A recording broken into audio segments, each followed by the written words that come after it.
Video করেছিলাম। আমাদের সামনে আইন ও সালিশ কেন্দ্রের একটা রিপোর্ট এসছে যেখানে এই মানবাধিকার লঙ্ঘনের প্যাটার্ন কেমন হয়েছে, কি ধরনের মানবাধিকার লঙ্ঘন হয়েছে, কতটুকু হয়েছে, কত জনের উপরে হয়েছে, মোটামুটি একটা ধারণা আমরা পাচ্ছি। এবং আমি মনে করি এই ব্যাপারে আমাদের নাগরিকদের যথেষ্ট শোরগোল করা দরকার। কারণ গোপালগঞ্জে আমরা কি করতে যাচ্ছি, কি করছি, কি করে ফেলেছি বা করে ফেলার পর পরবর্তী প্রতিক্রিয়া সরকার কি ব্যবস্থা নিচ্ছে সেটা অনেক ক্ষেত্রে নির্ধারণ করবে, প্রমাণ করবে আমরা শেখ হাসিনা নাকি শেখ হাসিনা না, অন্তত এই একটা জায়গায়। খুবই জরুরি, এটা খুবই জরুরি। একটা ছোট ব্যাকগ্রাউন্ড বলে রাখা ভালো। 5 আগস্টের পরবর্তী সময় আমি গোপালগঞ্জকে নিয়ে একাধিক ভিডিও করেছি। আমি এটা বলার চেষ্টা করেছি বাংলাদেশের ভেতরে একটা স্বাধীন আওয়ামী গোপালগঞ্জ থাকতে পারে না, এটা আমি এখনো মনে করি।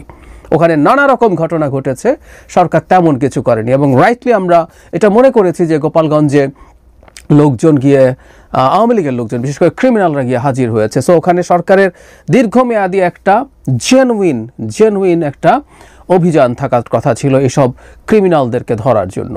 1 বছর ধরে এটা চললে ধীরে সুস্থে সুন্দরভাবে ক্রিমিনালদেরকে ধরে ফেলা যেত, কোনো রকম কোনো সমস্যা হতো না। কিন্তু সেটা করা হয়নি, এটা একেবারেই সরকার মনোযোগ দিয়ে করেনি। পরবর্তীতে আমরা দেখেছি এনসিপি তাদের পদযাত্রা করছিল, যদিও গোপালগঞ্জের ক্ষেত্রে সেটা মার্চ টু গোপালগঞ্জ এরকম হয়েছে।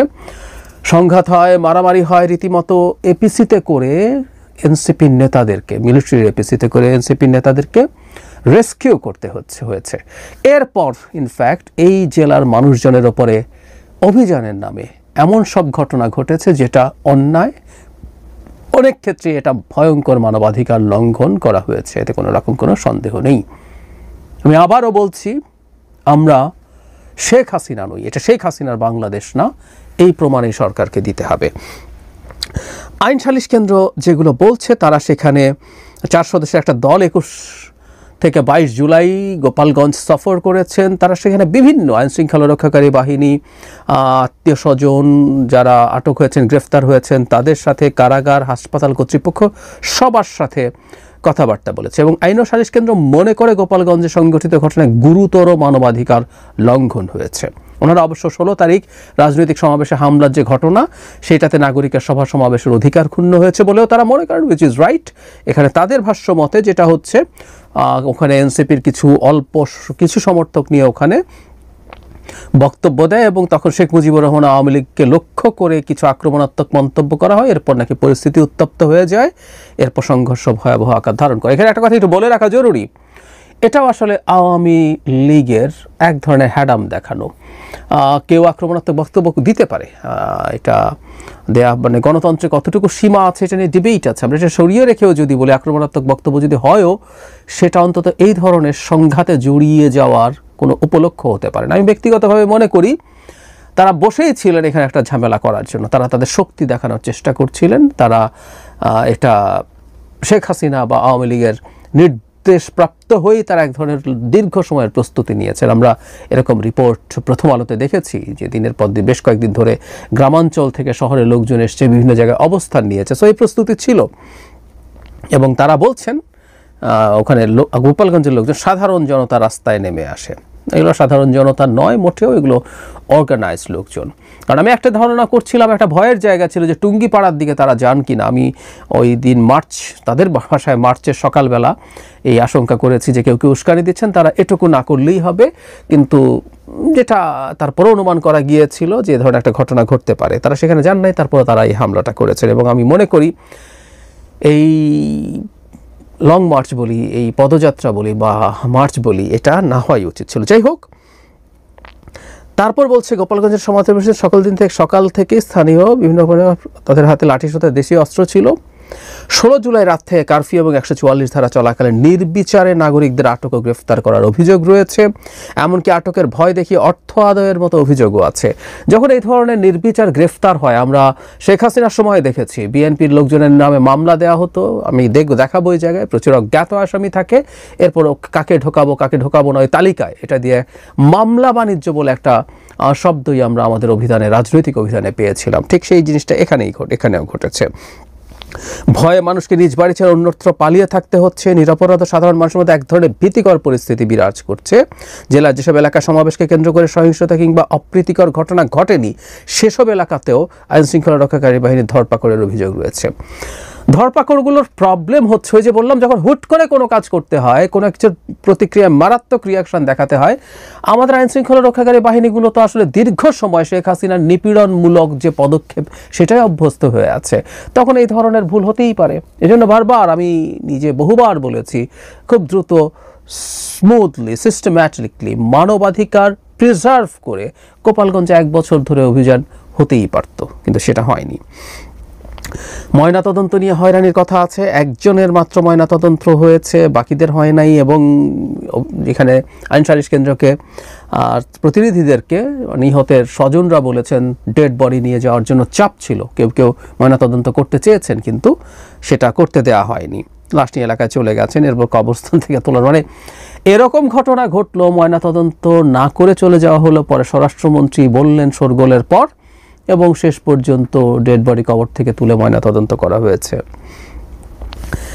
এবার মামলা 8টা মামলা হয়েছে, তারা মামলার মধ্যে 6টা পেয়েছে। বিশ্লেষণ করে দেখা গেছে আসামি সংখ্যা 5400, তালিকায় নাম উল্লেখ করা হয়েছে 358 জনের। আমরা একটু জেনে নেব, এই 358 জন যে একেবারে জেনুইনলি ইনভলভ ছিল তা না, অনেক ক্ষেত্রে এখানেও ভুল নাম ঢুকিয়ে দেওয়া হয়, কিন্তু 358 জন আসামির সংখ্যা 5400 এর মধ্যে সবই বিরাট, মানে প্রায় পুরোটাই হচ্ছে অজ্ঞাতনামা। এরপর এখানে আসলে লোকজনকে ঢোকাতে থাকে এবং এটা নিয়েই বাণিজ্য হয়। আচ্ছা, তারপর বলা হচ্ছে আসামির মধ্যে 3 জন নারী, 32 জন সংখ্যালঘু সম্প্রদায়ের।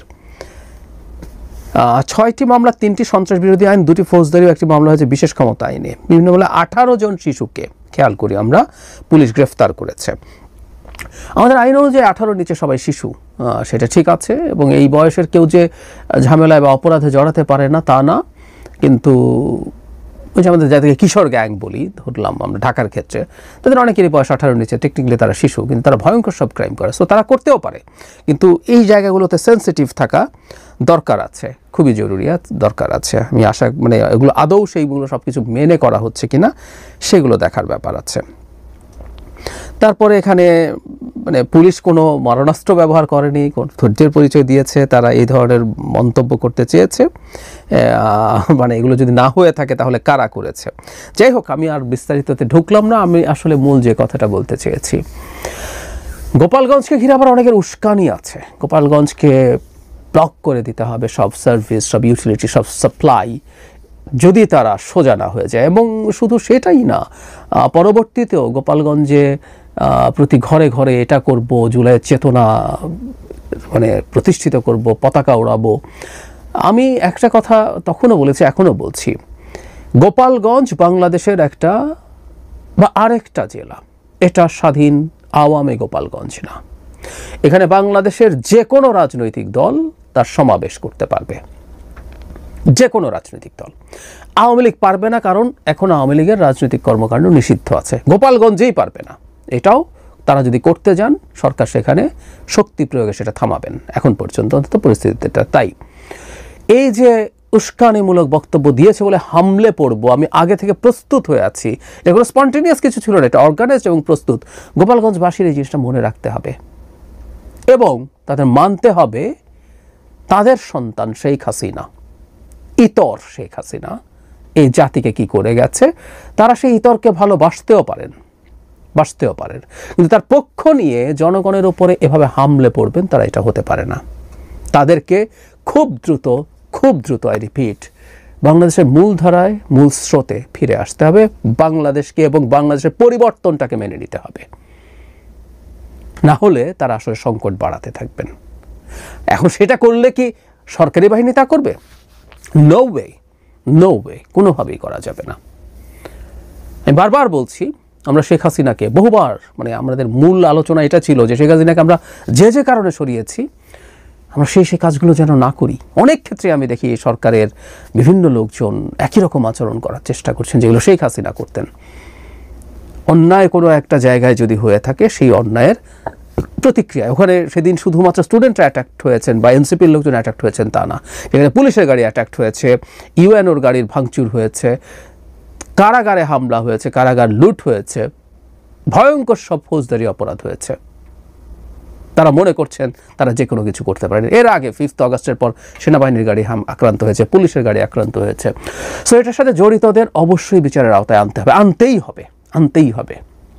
কিন্তু সেটার নাম করে যা হচ্ছে, এবং এক ধরনের বিদ্বেষ তৈরি করা হচ্ছে গোপালগঞ্জবাসীদের প্রতি। মানে গোপালগঞ্জ কারো বাড়ি, মানে শেখ হাসিনার সময় যেমন গোপালগঞ্জ হলেই তার জন্য সব কিছু অবারিত ছিল, কেউ বাড়ি গোপালগঞ্জ বললেই তার জাস্ট বাড়ি গোপালগঞ্জ, সরকারি কোথাও অফিসে এখানে সেখানে, সেটাই তার কাছে অনেক কিছু বেনিফিট নিয়ে আসতে দেয় সেই সময়। আবার ঠিক এখন যদি উল্টো ঘটনা ঘটে, সেটাও আসলে বিভৎস। গোপালগঞ্জ ট্যাগ শেখ হাসিনার সময় অনেক কিছু দিয়েছে, আর গোপালগঞ্জ ট্যাগ এখন তার অনেক অধিকার হরণ করার বাহানা হয়ে যাবে, এটাও হতে পারে না। কোনোভাবেই গোপালগঞ্জ অ্যাজ আ ডিস্ট্রিক্ট, গোপালগঞ্জকে স্টিগমাটাইজ করা যাবে না, এবং তাদের বিরুদ্ধে যদি অন্যায় হয় সেই অন্যায়কে ছাড় দেওয়া যাবে না। আমরা কোনোভাবেই শেখ হাসিনার বাংলাদেশ দেখতে চাই না, মানে পুরোপুরি না হোক, কোনো একটা জায়গাতেও যেন শেখ হাসিনাকে দেখতে না পারি। আমি চাই বললে আসলে ঠিক হবে না, সরকার হলে তো সরকার এতদিনে নিজেই করতো।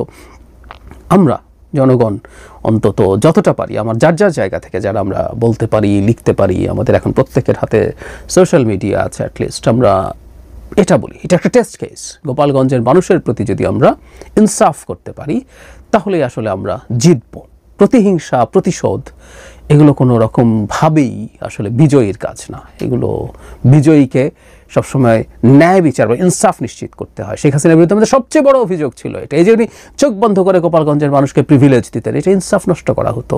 ঠিক একইভাবে আমরা চোখ বন্ধ করে গোপালগঞ্জের মানুষের প্রতি ঘৃণা ছড়িয়ে যদি দেই, এর চেয়ে বিভৎস কিছু আসলে আর হতে পারে না। খুব দ্রুত সরকারের উচিত এই মানবাধিকার লঙ্ঘন করা পদক্ষেপ যেসব আইন শৃঙ্খলা রক্ষাকারী